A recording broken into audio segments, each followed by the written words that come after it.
Un père célibataire a cédé son siège en première classe à des jumelles, ignorant que leur mère possédait la compagnie aérienne.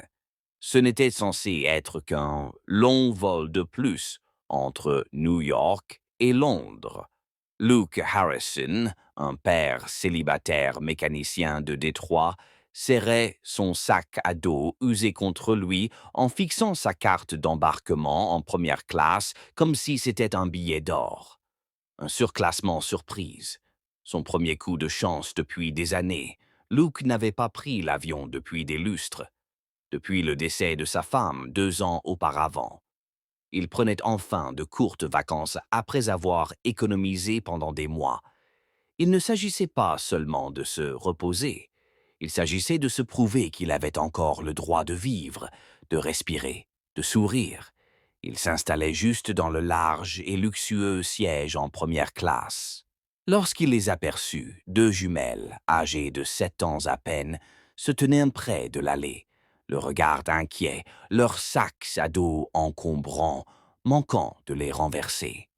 Leur nounou, énervé et jonglant avec ses sacs, se disputait à voix basse avec une hôtesse de l'air. Hôtesse de l'air. Je suis vraiment désolé, madame. L'air des réservations vous a laissé un siège en classe économique, et les filles ne peuvent pas s'asseoir seules là-bas, nounou, mais je ne peux pas les laisser toutes seules en première classe non plus. Leur mère me renverra si quelque chose tourne mal. Les filles avaient l'air fatiguées. L'une serrait déjà un lapin en peluche contre elle, comme si c'était sa bouée de sauvetage. L'autre se frottait les yeux et essayait de ne pas pleurer. Luke n'y réfléchit pas à 2 fois. Luke, je vais échanger ma place avec elle. Tout le monde le regarda. Nounou, monsieur, ce n'est vraiment pas nécessaire. Luke, elles en ont plus besoin que moi. Et comme ça, Luke abandonna le siège moelleux qu'il avait à peine réchauffé et retourna en classe économique sans regret. Les jumeaux furent conduits en première classe, et la nounou, au bord des larmes elle-même, lança un remerciement reconnaissant. Luke ne l'avait pas fait pour la reconnaissance. Il l'avait fait parce que c'était ce que font les gens bien, parce qu'il avait déjà pris l'avion seul avec son fils et savait combien cela pouvait être difficile, parce que la gentillesse envers lui était une monnaie plus précieuse que le réconfort. Le vol se déroula sans incident jusqu'à l'atterrissage. Alors que les passagers débarquaient, une femme, posée, vêtue d'un tailleur bleu marine sur mesure, se tenait près de la porte d'embarquement, les bras croisés, le regard scrutant. Sa présence avait une certaine gravité. Qui est Luke Harrison?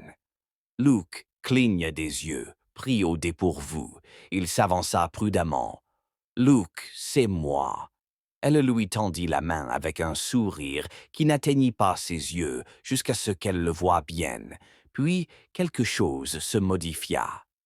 Madame, je suis Amelia Grant, PDG de Sky Harbor Airlines et mère de ces 2 petites filles. Luke se figea. Écoutez, madame, mon Amelia, vous avez cédé votre siège en première classe à mes filles. Vous ne saviez pas qui elles étaient, et vous avez quand même choisi la gentillesse. Il haussa les épaules, soudain gêné.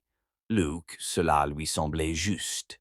Elle l'observa un instant, puis sortit son téléphone, tapota plusieurs fois et lui tendit une carte. Amelia, vous voyagez en première classe, à vie.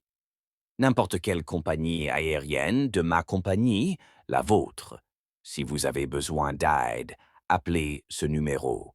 C'est mon assistant personnel, Luke. Je ne peux pas accepter ça, Amelia. Vous l'avez déjà fait lorsque vous nous avez appris quelque chose d'important à mes filles et moi. Tout le monde ne renoncerait pas au luxe pour des inconnus. Mais vous l'avez fait. Luke resta là, bouche bée, tandis que Amelia se retournait pour partir, ses filles lui faisant signe derrière elle, avec des sourires ensommeillés. Et dans ce moment de calme et d'humilité, Luke ne se sentit plus comme un simple mécanicien fatigué. Il se sentit considéré. Il sentit que le monde avait encore de la place pour des gens comme lui. Plus tard, alors qu'il s'installait enfin dans sa chambre d'hôtel, son téléphone vibra, confirmant par email: votre prochain vol a été surclassé, en première classe pour toujours. Mais plus que cela, il portait en lui quelque chose d'encore mieux. Un rappel que de petits gestes de compassion peuvent avoir un impact bien au-delà de ce que nous imaginons.